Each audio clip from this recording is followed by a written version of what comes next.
All right, let's set the scene. The year is 1692. You're in Salem, Massachusetts.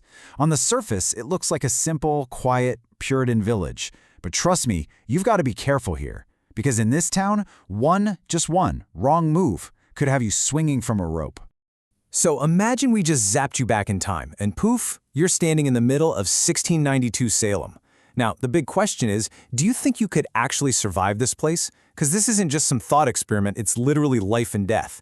You think you've got what it takes to make it out alive? Well, let's see.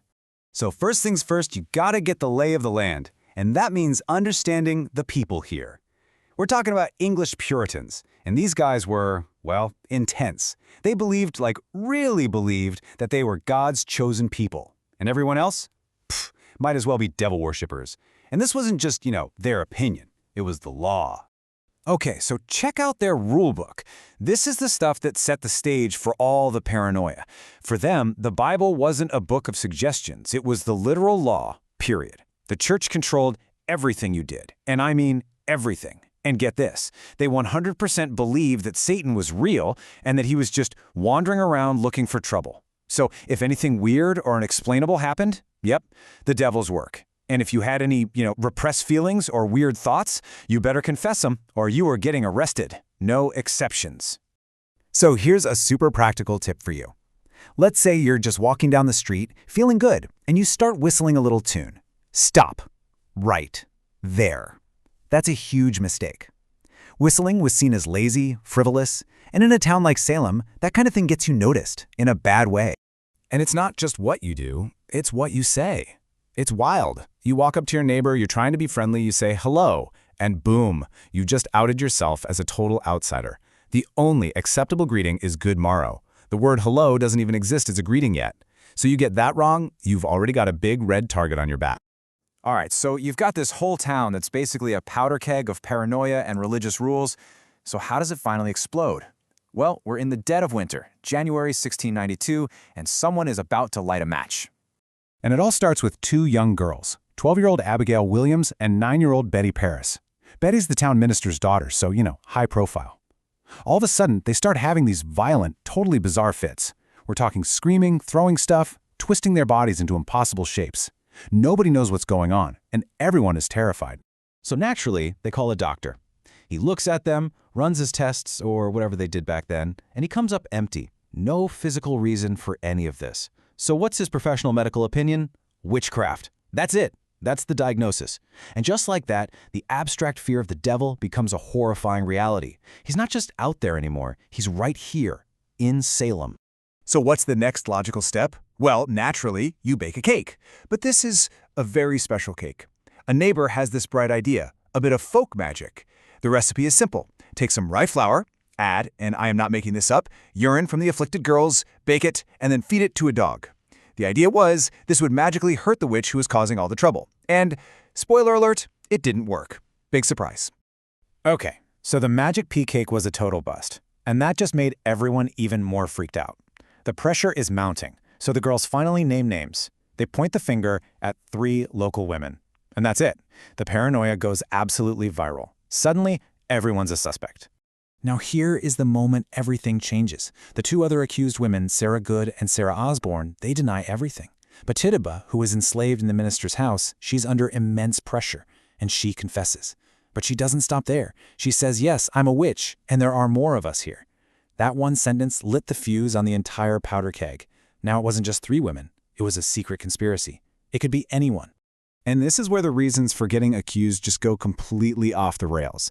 Get this. A guy named George Burroughs, a former minister, was known for being really strong. One time, he lifted this super heavy gun with one hand. You'd think that's impressive, right? Nope. In Salem, that was suspicious. Too impressive. Obviously, he had help from the devil. And for that, he was executed. Or how about Martha Carrier? She got into an argument with her neighbor. A little while later, some of that neighbor's cows died. A coincidence? Of course not. Obviously, she must have given them the evil eye and cursed them to death. And yeah, as crazy as that sounds, that was enough. She was hanged. And this is the real kicker, the ultimate catch-22. You couldn't even say, hey, isn't this all getting a little crazy? A few brave people actually stood up and said these trials were nuts. What happened to them? They were immediately accused of being witches themselves and thrown in jail. Just being skeptical was a crime. There was no way out. Okay, deep breath. Let's say you've somehow managed to dodge all these bullets. You don't whistle, you say good morrow, you're not suspiciously strong, but your luck just ran out. You've been accused. Now you're in court. So here's your next survival challenge, and it's a big one. How do you defend yourself against a ghost that only your accusers can see? Think about it. What do you even say? Right, so with all this chaos, the government finally steps in to make things official. They set up a special court for the Salem witch trials. And it looked like a real court, with judges and everything, but underneath, it was just running on pure, uncut paranoia. Just look at the difference here. In a modern trial, you need things like logic and, actual physical evidence. In Salem, it was all about paranoia and something they called spectral evidence. That meant someone could just claim that your ghost, your specter, flew across the room and bit them, and that was considered proof. And the biggest difference? Today, you're innocent until proven guilty. Back then, you were basically guilty until proven, hanged. Take Bridget Bishop's case. She was the very first person executed. The so-called afflicted girls were right there in the courtroom. Every time Bridget just looked at them, they would start screaming and convulsing.